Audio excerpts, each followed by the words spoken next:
how is manifesting self-compassion different from the fake / false BS affirmations we talked about yesterday?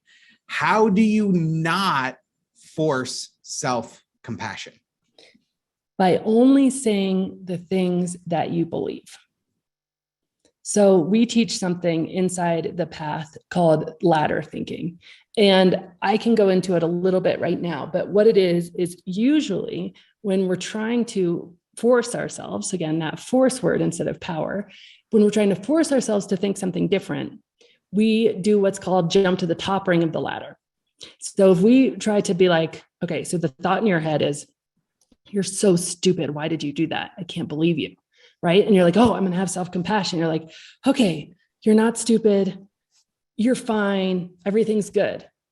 At a subconscious level, you don't believe yourself. Right.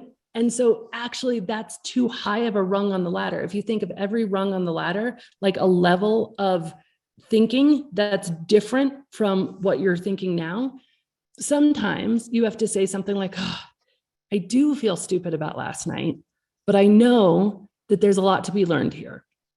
And that is hugely compassionate. And by the way, you're going to believe it. And so we teach this in depth because it is a really tough thing. And if you get stuck in having, the top rung, this totally opposite thought that you don't believe, you do create neurotoxicity. You do actually create frustration and you do create resentment toward yourself because you're just trying to force something down your own throat that you don't believe. But there's always a way to say it. And we call it a turnaround in the whole process. There's always a way to say it that invokes believability and compassion. And sometimes you do have to say like, yeah, I feel like that wasn't the smartest thing I've ever done. But I know that if I beat myself up, I'm probably going to make it worse. So I'm going to figure out what I can learn from it and at least make it worthwhile, even though I don't think it was great.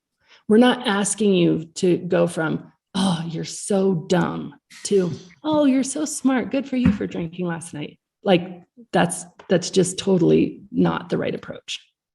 So use those ladder thoughts to crack the door open to compassion. You don't have to kick it open wide. One of my favorites where someone would say, I want to drink, right? And they were asking me, how do I use ladder thoughts with this?